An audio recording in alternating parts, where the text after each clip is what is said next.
Bonjour les amis, je suis Alma, je suis flamme jumelle, thérapeute holistique et hypnothérapeute karmique. Sur cette chaîne, nous proposons des textes, des soins, des techniques, des enquêtes sur les flammes jumelles. Alors aujourd'hui, nous proposons un texte de Paul Claudel qui s'appelle Parabole d'Animus et d'Anima pour faire comprendre certaines poésies de Rimbaud.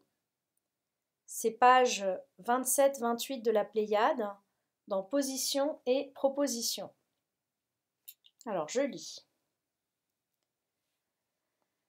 Tout ne va pas bien dans le ménage d'Animus et d'Anima, l'esprit et l'âme.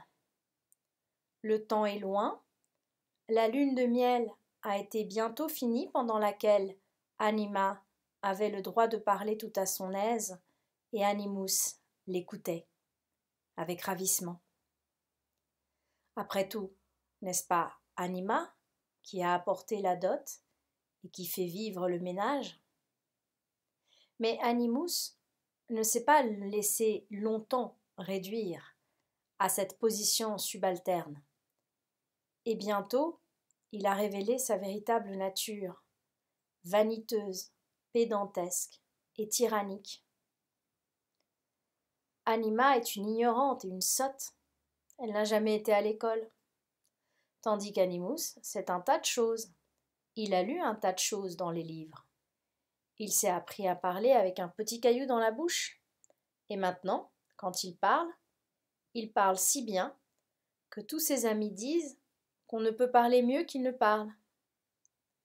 On n'en finirait pas de l'écouter. Maintenant, Anima n'a plus le droit de dire un mot. Il lui ôte, comme on dit, les mots de la bouche. Il sait mieux qu'elle ce qu'elle veut dire, et au moyen de ses théories et réminiscences, il roule tout ça, il arrange ça si bien que la pauvre simple n'y reconnaît plus rien. Il invente des choses pour lui faire de la peine et pour voir ce qu'elle dira. Et le soir, il raconte tout cela au café à ses amis. Pendant ce temps, elle reste en silence à la maison, à faire la cuisine et à nettoyer tout, comme elle peut, après ses réunions littéraires qui empestent la vomissure et le tabac. Un jour, qu'Animus rentrait à l'improviste, ou peut-être qu'il sommeillait après dîner, ou peut-être qu'il était absorbé dans son travail, il a entendu Anima qui chantait toute seule derrière la porte fermée. Une curieuse chanson, quelque chose qu'il ne connaissait pas. Pas moyen de trouver les notes ou les paroles ou la clé. Une étrange et merveilleuse chanson. Depuis, il a essayé, sournoisement, de la lui faire répéter. Mais Anima fait celle qui ne comprend pas. Elle se tait dès qu'il la regarde. L'âme se tait dès que l'esprit la regarde. Fin de citation. Alors je trouve ce texte très intéressant parce que c'est Anima qui a apporté la dot et qui fait vivre le ménage. Ça veut dire quoi? Ça veut dire que l'esprit est une émanation de l'âme. Donc j'ai prévu de faire une vidéo de Platon à ce sujet, mais pour l'instant je n'ai pas encore eu le temps. Alors il y a une vidéo ici qui parle sur cette chaîne, qui parle de pourquoi est-il difficile de parler de l'âme en France. C'est un texte de François Cheng que je vous encourage à écouter.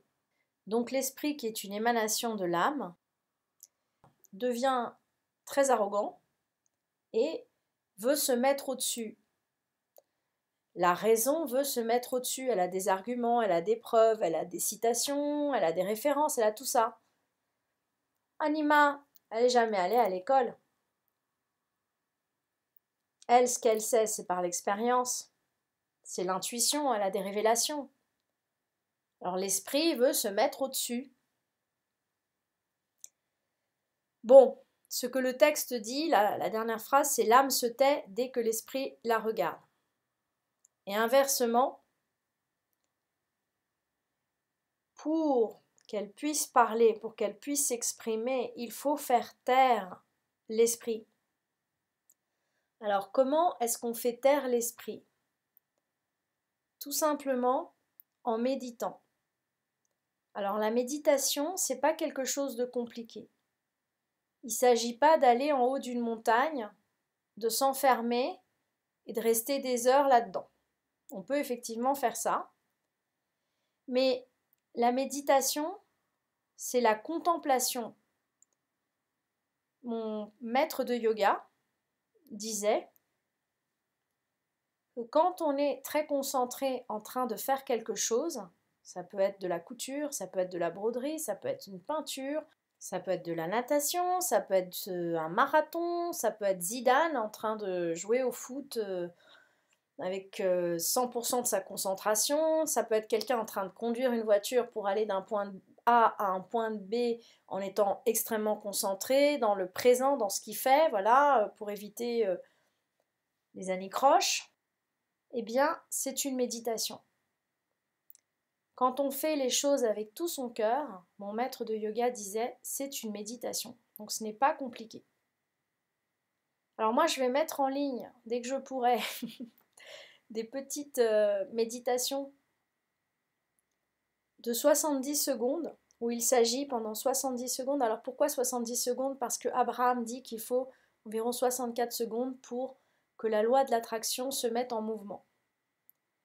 Chaque jour, pendant 64 secondes, on dit ce qu'on veut et la loi de l'attraction se met en marche. Alors évidemment, 70 secondes, c'est 70 secondes. Si le reste du temps, on est concentré sur ce qu'on ne veut pas et sur ce qu'on n'a pas, les 70 secondes, elles ne vont pas servir.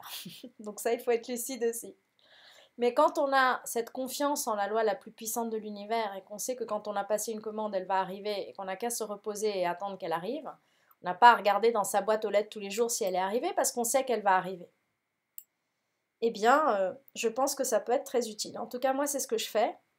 Moi, je fais de la méditation tous les jours et beaucoup d'heures par jour parce que quand je reçois une personne en consultation, je le fais avec tout mon cœur.